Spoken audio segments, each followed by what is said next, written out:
ظلم کو معاشرے میں روکنا ہے تاکہ معاشرہ آگے جائے، معاشرہ ترقی کرے۔ معاشرے کے اندر جو ناانصافیاں ہیں، معاشرے کے اندر جو ظلم کی کیفیت بن چکی ہے، ایک گھر کے اندر ظلم کی کئی داستانیں ہیں۔ ایک گھر کے اندر، ایک گھر کی اگر میں بات کروں، جیسا کہ ہم اپنوں سے دور ہو گئے، صلہ رحمی کس کو کہتے ہیں؟ صلہ رحمی اور خاندان کو توڑنا اور کاٹنا اور ناراضگی پیدا کرنا، یہ سب سے بڑا ظلم ہے میرے دوستو، یہ سب سے بڑا ظلم ہے، یہ یاد رکھیے گا۔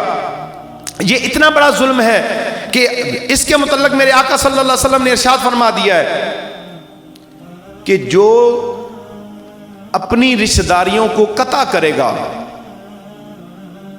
اس کا میری جماعت کے ساتھ کوئی تعلق نہیں۔ اب آپ اندازہ لگا لیں، جس کے متعلق میرے آقا نبی کریم صلی اللہ علیہ وسلم ارشاد فرما رہے ہیں کہ جو رشتہ داریاں منقطع کاٹ دے گا، انصاف سے فیصلہ کرو اے سننے والو۔ آج ہم کس سطح پہ کھڑے ہیں؟ چھوٹی سی رنجش اس بنیاد کے اوپر ہم دوسرے کو ذلیل کر دیتے ہیں۔ برادری کے 100 200 گھر، 40 گھر، 50 گھر رشتہ دار ہوتے ہیں، کوئی خالہ زاد، کوئی پھپھی زاد، کوئی ماموں زاد، کوئی فلانا۔ ان 4 یا 40 یا 50 کی لسٹ آپ بناتے ہو جب بھی کوئی آپ کی شادی یا غمی آتی ہے۔ میں نیچرل بات کر رہا ہوں، میں اس معاشرے کی بات کر رہا ہوں، اس معاشرے کی بات کر رہا ہوں دوستو۔ جب آپ فہرست بناتے ہیں، ہوتا ہے نا اس طرح، جب شادیاں آتی ہیں، جب غمی کا کوئی 40واں جمعرات یا سالانہ، بھئی یہ لسٹ بناؤ، ان بندوں کو بلاؤ۔ جب آپ لسٹ بناتے ہیں اور ان میں سے اپنے رشتہ داروں میں سے 50 کو بلانا ہے، ایک کو آپ کاٹ دیتے ہو، اس کو نہیں بلانا۔ اب اس ایک کو آپ نے کاٹا تو 49 کی نظروں میں آپ نے اس بندے کو گرا دیا۔ اس سے بڑا ظلم کیا ہوگا؟ میں حقیقت کی طرف نشاندہی کر رہا ہوں۔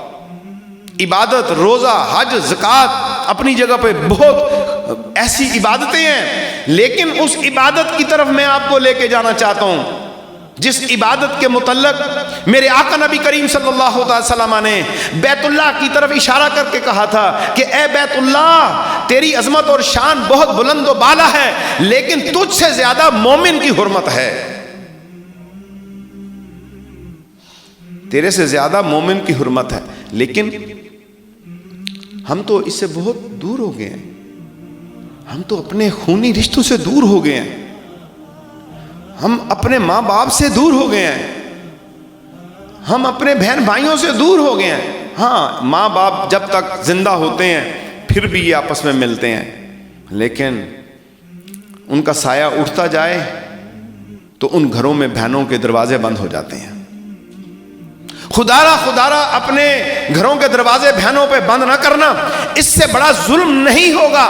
جہالت کا زمانہ تھا، جو اپنی بیٹیوں اور بہنوں سے منہ موڑ لیتے تھے۔ جب میرے آقا نور اسلام لے کے آئے اور نور قرآن لے کے آئے تو آپ نے تمام پرانی رسموں کو ختم کر دیا، اور انہی ظلموں میں سے ایک ظلم یہ ہے کہ آپ بڑے آرام سے بہن کے پاس جاتے ہیں اور اس کی بڑی قدر کرتے ہیں، بڑی عزت کرتے ہیں، اور وہ اتنی خوش ہو جاتی ہے، وہ آپ کے لیے بستر بچھاتی ہے، وہ آپ کے لیے تکیہ رکھتی ہے، آپ کے لیے چائے بناتی ہے، آپ کے لیے بسکٹ رکھتی ہے، میرا بھائی آ گیا، میرا بھائی آ گیا۔ اور جب وہ ساری خدمت کر لیتی ہے تو بھائی کہتا ہے کہ بہن یہ ایک کاغذ ہے، اس پہ سائن کر دو۔ بھائی کیا چیز ہے؟ یہ ہے کہ میری زمین کا مسئلہ ہے، وراثت میں آپ کا بھی ہے، آپ یہ مجھے منتقل کر دو، اور تاکہ میرا معاملہ سیدھا ہو جائے۔ سنو، جس باپ کا بیٹا وہ لڑکا ہے، وہ الف بے جیم دال ہے، اور اسی کی بیٹی بھی وہ بیٹی ہے، اسی باپ کی وہ بیٹی ہے، جس کے سامنے آج تک کبھی کسی بہن نے بھی بھائی کو سٹامپ دیا کہ بھائی یہ مجھے زمین لکھ دو، میری ضرورت ہے؟ یقین جانیے بہنیں مر جائیں گی لیکن سٹامپ آپ سے نہیں لکھوائیں گی۔ لیکن معاشرے میں اس رسم کو ختم کرنا ہوگا۔ بہت بڑا ظلم ہے جو اپنی بیٹیوں اور بہنوں کو وراثت سے بے دخل کر دیتے ہیں، اس سے بڑا ظلم اور کیا ہوگا؟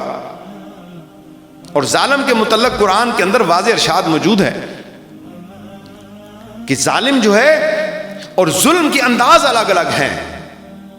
بڑے محبت سے بھی کام کرتے ہیں اور محبتیں اپنی ظاہر کر کے جو ہے زمینیں اپنے نام کرا لیتے ہیں. اس سے بڑا ظلم کیا ہوگا؟